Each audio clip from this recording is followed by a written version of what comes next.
I grew up in a fairly rural area of Virginia. As a kid, I had an obsession for dirt bikes. Watching motocross on TV, the X Games, reading Racer X magazines, it was all I thought about.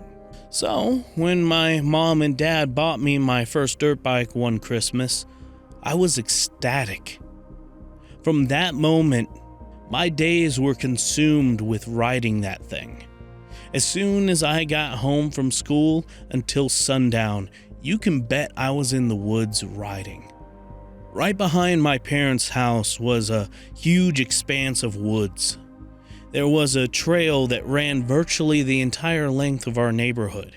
It was a point-to-point trail with a few turns, hills, and jumps. It would take about 15 minutes on my dirt bike to ride the length of the trail from end to end. There were no other trails, just this one long trail. When I got to the end, I would just turn around and go back the other way. I would ride back and forth for hours every day. I ended up learning that trail like the back of my hand, where every tree root was, where every turn was, where every rut was. You get the picture. When I was 13, I started having this recurring dream. I would be riding my dirt bike along that familiar trail when suddenly there would be a new intersection, a brand new trail to go down. I would ride down it and come to a large clearing in the woods. In my dream, I had this feeling that when I got to the clearing, I was supposed to be looking for something, finding something there. But every time I got to the clearing, I would wake up. This reoccurring dream continued until I was 14.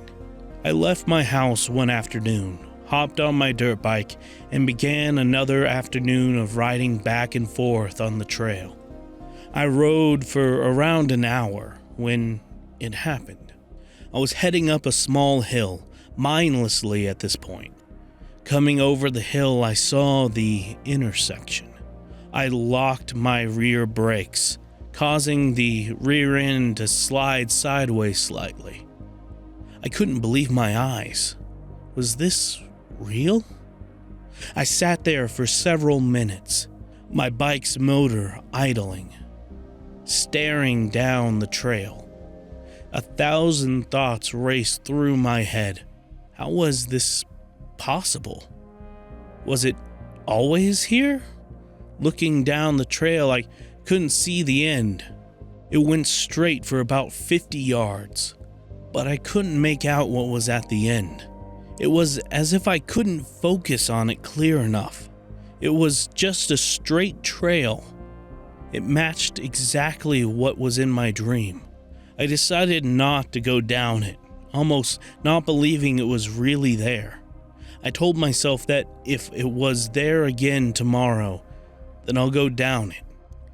The next day I came and again ventured out into the woods. I rode straight to the spot where I saw the new trail, fully expecting it to be gone. But sure enough, there it was again. I made the turn at the intersection and slowly began riding down the trail. I drove down the trail, staying in third gear, slow and steady. The trail was completely straight, and it only took me about a minute to reach it. The clearing. The exact clearing I always saw in my dreams. Dumbfounded, I stopped, put my kickstand down, turned off the motor, and got off my bike. I took off my helmet, looking around. What the fuck? I whispered to myself.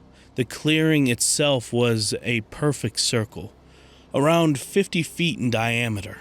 It was surrounded by dense forest, minus the single trail leading to it. I couldn't make sense of this. I thought I was losing my mind.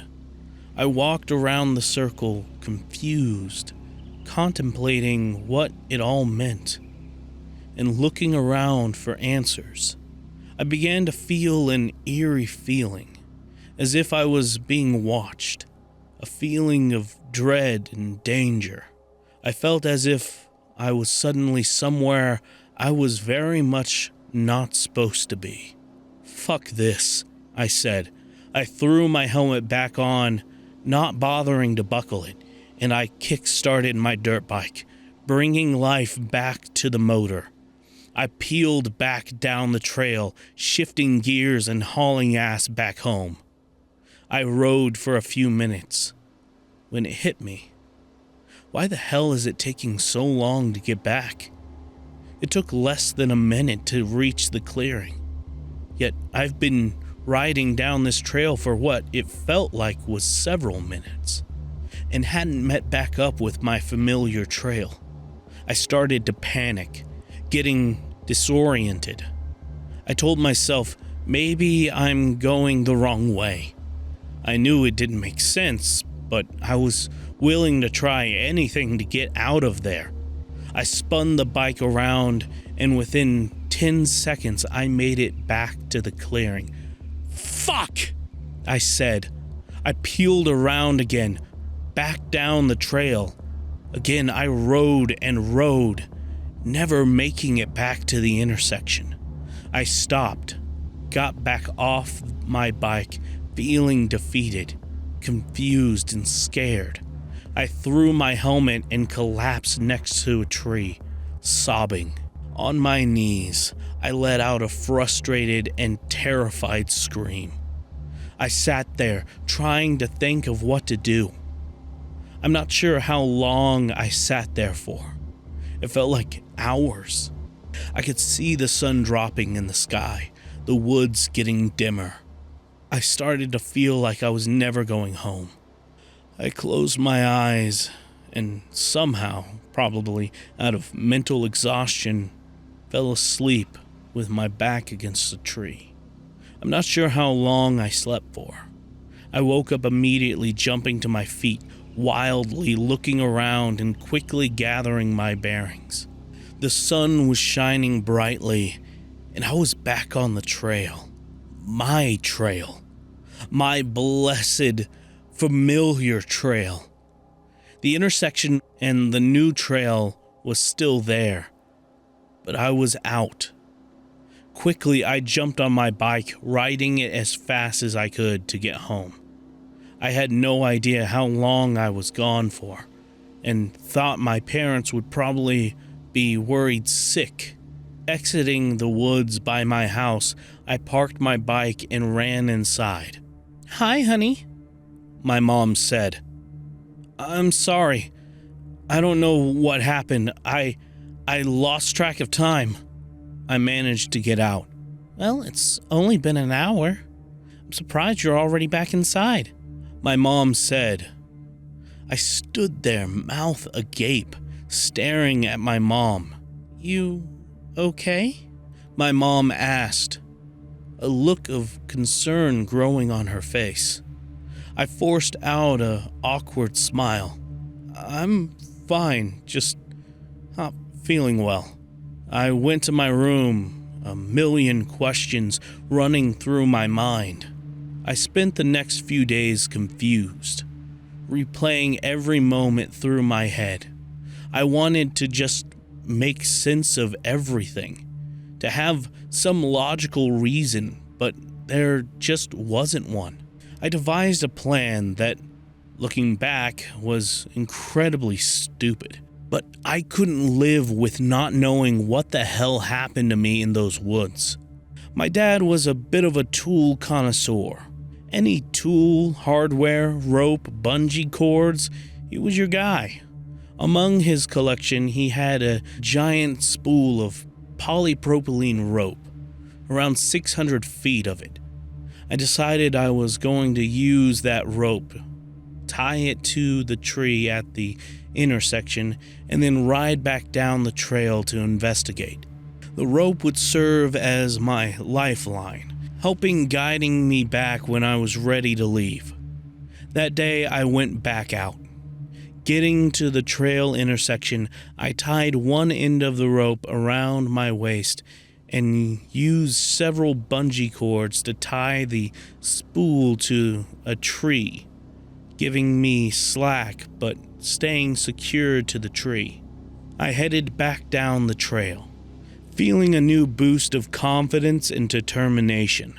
I rode back down the trail and quickly arrived back to the clearing. I kept one hand on the knot on my waist, being sure it stayed there. I got off my bike, leaving it idling, and walked into the middle of the circle. I started to get that eerie feeling again, as if being watched. I shook it off, a new feeling of bravery. I felt determined to discover what it was I was supposed to find, and what the point of all this was. I forced down the feeling of dread, scanning the clearing, and suddenly became fixated on one tree in particular. This tree was darker than the rest, almost looking burned. I got closer to it. Flaky black scorch marks covered the tree. I was staring at the tree, almost feeling stuck in place, when suddenly something began slowly peeking its head out from behind it. The face was black, burned, decayed, inhuman, like a bad imitation of a human. It had short, wiry black hair that looked oily and covered in soot. As soon as its eyes met mine, my dirt bike's motor shut off. The sudden silence caused me to turn around to look at my bike. Then I quickly turned back. The thing was gone. The woods were silent. For a split second I froze, until instinct in my body kicked in and told me to get the fuck out of there. I sprinted back to my bike, kick-started it harder than I ever had. I half expected it to not start, but to my relief, it actually started. I left my helmet behind, riding as fast as I could. The image of the thing's eyes burned in my mind, a shade of orange, like fire. Looking into them had made me feel as if I was being sucked into an endless black pit. In my haste to leave, I made a fatal mistake. Having walked a good ways past my bike into the clearing, I had created too much slack in the rope when heading back in the opposite direction. I was shifting gears, going faster, then suddenly the rope caught my chain. My rear wheel locked, and I was sent over the handlebars. Although in pain, I got to my feet as quickly as I could, dirty, limp, and burning pain in my ribs. The rope was still tied around my waist, but it had somehow been severed in the crash. Frantically, I looked around for the rest of the rope, the end that would lead back, but it was just gone. I ran back to my bike, trying desperately to get the pieces of rope out of my chain and sprockets, when I saw it. Movement from the corner of my eye.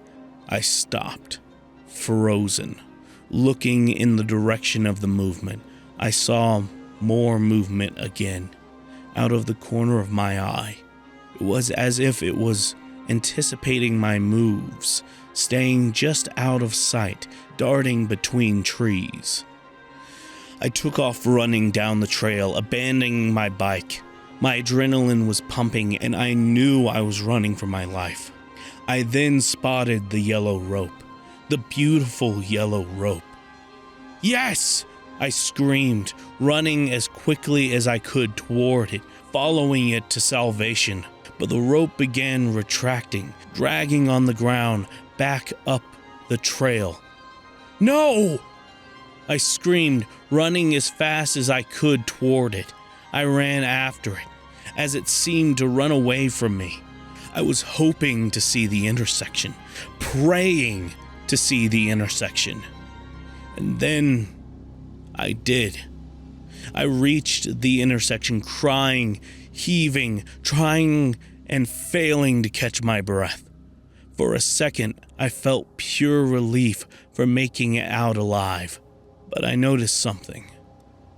The yellow rope, the spool, was no longer bungeed to the tree.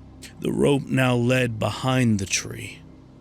Slowly, it stepped out from behind the tree, revealing itself in its entirety.